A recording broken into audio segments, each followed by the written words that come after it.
여러분, 여름 내렸고 몸살도 지나갔는데 왜 기침이랑 가래만 끝까지 남아있을까요? 특히 밤에 누우면 더 심해지고 멍하니 끈적해서 잠도 얕아지고 아침엔 헛기침부터 시작하는 분들 많죠. 오늘은 배, 꿀 같은 흔한 얘기 말고 기침, 가래가 오래 갈 때 일상에서 시도해 볼 수 있는 음식 6가지를 어떻게 먹으면 덜 자극적인지까지 정리해 드릴게요. 먼저 원인을 알아야겠죠. 왜 기침, 가래가 오래 가나? 감기나 독감이 지나간 뒤에도 기침이 남는 건 몸이 완전히 회복이라기보다 기관지 점막이 예민해진 상태가 이어질 수 있기 때문이에요. 이때 중요한 포인트는 2가지예요. 첫째, 가래가 끈적하면 기침이 더 자주 나와요. 둘째, 무조건 억지로 누르기보다 배출이 편해지도록 돕는 방식이 오히려 숨이 편해지는 경우가 있습니다. 지금부터는 6가지 좋은 식품을 소개해 드릴게요. 첫 번째는 맹문동이에요. 마른 느낌과 따가운 기침에 효과적이죠.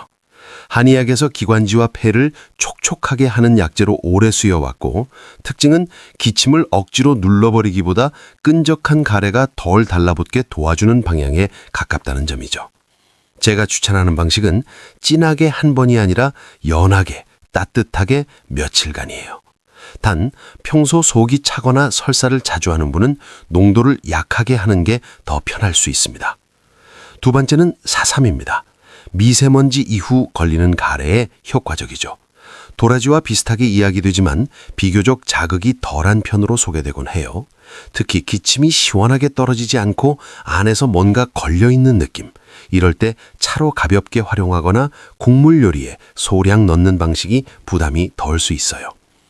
3번째는 목만 보지 말고 컨디션 전체에 도움을 주는 식품이죠. 조금 의외죠. 식이섬유가 많은 과일과 콩입니다. 가래가 많다는 게 꼭 목만의 문제는 아닐 수 있고 몸 전체의 염증 반응과 연결될 수 있다는 관점도 있어요. 여기서 핵심은 한 번의 왕창이 아니라 며칠간 나눠서 꾸준히 해요. 예를 들면 사과, 베리류, 콩류를 간식처럼 조금씩 루틴화하는 거죠. 4번째는 자극 없이 따뜻하게 해주는 데 효과적인 닭뼈 우린 맑은 국물입니다. 감기 때 닭국물이 좋다는 말이 단순 민간요법만은 아니라는 정리도 있습니다. 포인트는 딱 하나예요. 매운 양념, 자극적인 간은 줄이고 맑고 따뜻하게. 목이 민감한 날일수록 강한 맛보다 편한 온도가 먼저일 수 있거든요. 5번째는 시원함과 배출의 조합입니다. 도라지와 박하예요. 도라지는 가래에 좋다는 인식이 널리 있고 여기에 박하가 더해지면 숨이 답답할 때 시원한 느낌을 주면서 목이 조금 편해지는 분들도 있어요. 중요한 건 세게가 아니라 소량으로 자극 없게. 처음 시도한다면 도라지의 씁쓸함이나 박하의 향이 부담이 될 수 있으니 연하게 시작하세요. 6번째는 끈적한 느낌의 포인트를 둔 파인애플입니다. 파인애플에는 브로멜라인이라는 효소가 들어있다고 알려져 있고 이 특성이 점액 성분과 관련될 수 있다는 관점에서 끈적하고 잘 떨어지지 않는 느낌에 도움이 될 수 있다고 소개되곤 해요. 다만 여기서 주의, 위가 약한 분들은 공복 섭취는 피하는 것이 안전하고 통조림보다는 신선한 파인애플 쪽이 효소 활성 측면에서 유리하다고 이야기됩니다.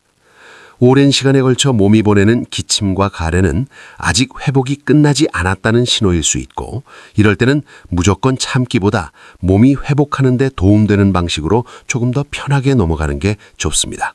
오늘 소개한 6가지는 약처럼 즉시 뚝 끊는 개념이 아니라 자극을 줄이고 배출이 편해지도록 돕는 루틴에 가까워요. 꼭 기억하세요. 맹문동, 사삼, 식이섬유 많은 과일과 콩, 닭뼈 우린 맑은 국물, 도라지와 박하, 파인애플. 이제 추운 겨울이 지나고 꽃가루로 많이 날리고 미세먼지도 더 극성을 부리는 계절이 다가옵니다. 오랜 기침은 다른 사람에게 피해를 줄 수가 있어요. 여러분은 기침이 오래 갈 때 어떤 순간이 제일 힘드셨나요? 그리고 이건 좀 도움됐다 싶은 음식이 있다면 댓글로 경험을 나눠주세요. 지금까지 시청해 주셔서 너무 감사드리고요. 구독과 좋아요, 알람 설정 꼭 부탁드려요. 사랑합니다.